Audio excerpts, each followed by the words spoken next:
کہ لوگ دنیاوی عوض کے خاطر، دنیاوی چیزوں کے خاطر اس کے مقابلے میں اپنے دین کو بیچنے کے لیے تیار ہو جائیں گے۔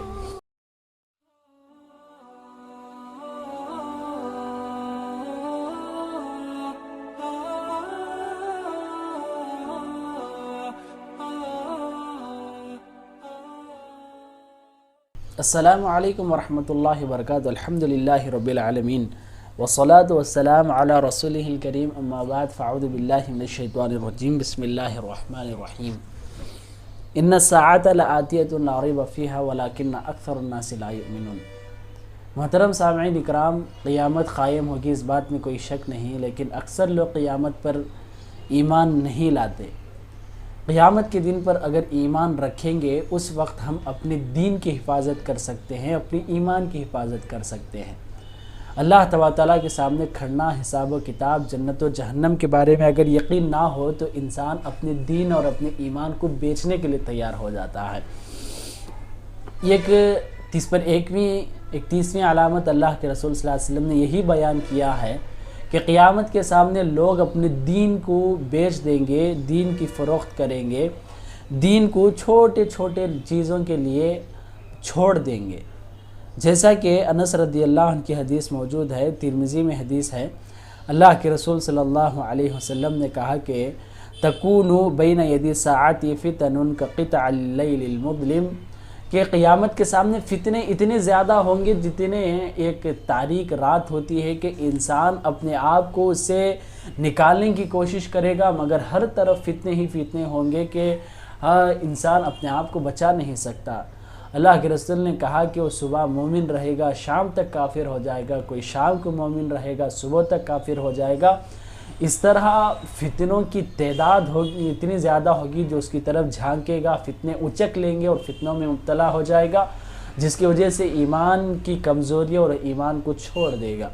اللہ کے رسول نے اسی حدیث کے آخری الفاظ میں کہا کہ یبیع اقوام دینہم بعرض الدنیا، کہ لوگ دنیاوی عوض کے خاطر، دنیاوی چیزوں کے خاطر اس کے مقابلے میں اپنے دین کو بیچنے کے لیے تیار ہو جائیں گے۔ دین کو بیچنا دین کو چھوڑ دینے کے برابر ہے۔ دین کوئی ایسی چیز نہیں کہ جو ہاتھ میں پکڑ کر بیچی جا سکے، اس کا فروخت کیا جا سکے، بیع و شراء اور اس کی تجارت کر سکے، بلکہ دین، دل سے جو ایمان ہے وہی چیز کے متعلق اللہ کے رسول نے کہا ہے کہ جو ہمارا ایمان ہے اس ایمان کو اور اس یقین کو لوگ بیچنے کے لیے تیار ہو جائیں گے۔ یہ منافقت کی بہت بڑی دلیل ہے کہ ہم کسی دوسرے فائدے کے لیے ایک طرف ہم دین کو بیچیں اور یہاں پر دھوکہ دیں۔ یہ بہت بڑی جہالت کی بات ہے، جس کے پاس علم نہیں ہے ایسے ہی لوگ کرتے ہیں کہ دنیاوی چھوٹے چھوٹے چیزوں کے لیے اپنے دین اور ایمان کو بیچنے کے لیے تیار ہو جاتے ہیں۔ اللہ تبارک و تعالیٰ بھی یہ نصیحت کرتا ہے وَلَا تَشْتَرُوا بِآيَاتِي ثَمَنًا قَلِيلًا، کہ میری آیتوں کو چھوٹی چھوٹی قیمت کے عوض میں مت بیچا کرو۔ آج کئی ایسے درگاہ ہیں، کئی ایسے دکانیں موجود ہیں جہاں پر تعویذ کو، جہاں پر اللہ تبارک و تعالیٰ کو، جہاں پر رسول کو، احادیث کو، ایمان کو، اسلام کو، جو بھی چیز ہے سب کو بیچنے کے لیے تو لوگ تیار ہو جاتے ہیں چھوٹی چھوٹی قیمت کی طرف۔ چھوٹی چھوٹی قیمت کے عوض میں، چھوٹے چھوٹے فائدے کے عوض میں لوگ اپنے بہت بڑے ایمان کو، بہت اہمیت والے توحید اور دین اسلام کو چھوڑ کر چلے جاتے ہیں۔ صحابہ اکرام کی اگر ہم مثالیں دیکھیں گے، صحابہ اکرام نے جو شروع اسلام کا دور تھا وہاں پر صحابہ اکرام کو بہت زیادہ ان کو تکلیف دی گئی، پریشانی دی گئی، اور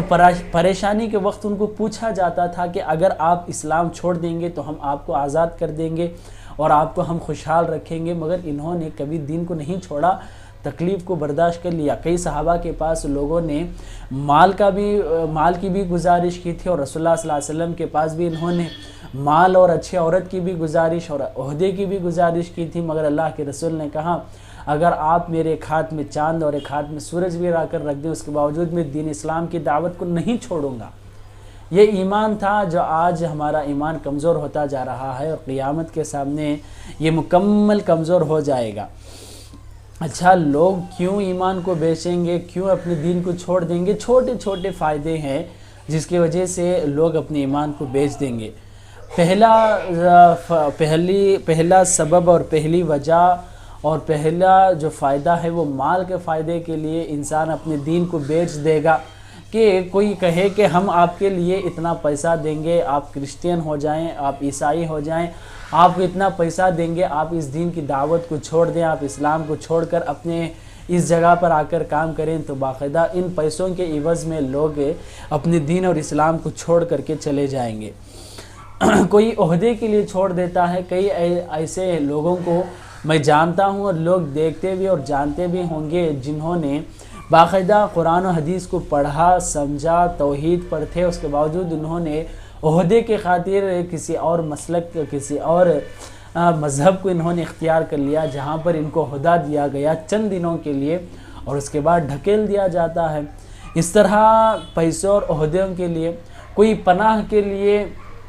دین کو چھوڑ دیتا ہے کہ یا اسلام قبول کرنے کی وجہ سے ظلم ہے، اسلام کی وجہ سے مسلمانوں پر اس طرح کی تنگی ہے اور قانون ہے، اس وجہ سے ہم اسلام چھوڑ دیں گے، ہم ملحد ہو جائیں گے، مرتد ہو جائیں گے، تو کوئی پریشانی نہیں، اس وجہ سے اسلام کو چھوڑ کر کے زندگی گزارتا ہے، اس کے باوجود بھی اس کے زندگی میں پریشانی نظر آتی ہے۔ کوئی تعداد کو دیکھ کر اپنے اسلام کو چھوڑ کر کے دین کو بیچنے کے لیے تیار ہو جاتا ہے کہ تعداد ادھر زیادہ ہے، مخالفین اور دشمن زیادہ ہیں، اس وجہ سے ادھر اگر ہم چلے جائیں گے تو ہمارا کوئی بگاڑ نہیں سکتا، اس طرح چلا جاتا ہے، جبکہ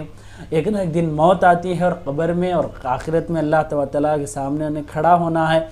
اور کئی لوگ دشمنی کی وجہ سے چھوڑ دیتے ہیں کہ اگر ان کو کچھ فائدہ نہ ملے، اگر کبھی انسان کی حیثیت سے کوئی تکلیف آ جائے تو وہ اسلام کے اوپر الزام لگا کر وہ دشمنی کر کے اسلام سے دور ہو جاتے ہیں اور دین کو بیچ دیتے ہیں۔ اس طرح کئی ایسے اسباب اور وجوہات ہیں آج ہم دیکھ رہے ہیں، جہاں پر کافروں میں اسلام پھیلتا جا رہا ہے وہیں پر مسلمانوں میں اس طرح دین بیزاری اور دین کا فروخت ہوتا جا رہا ہے۔ اس بات کو یاد رکھیں اور سمجھیں۔ اللہ سے دعا ہے کہ اللہ تعالیٰ ہم سب کو دین کی حفاظت کرنے والا بنائے، آمین۔ والسلام علیکم ورحمۃ اللہ وبرکاتہ۔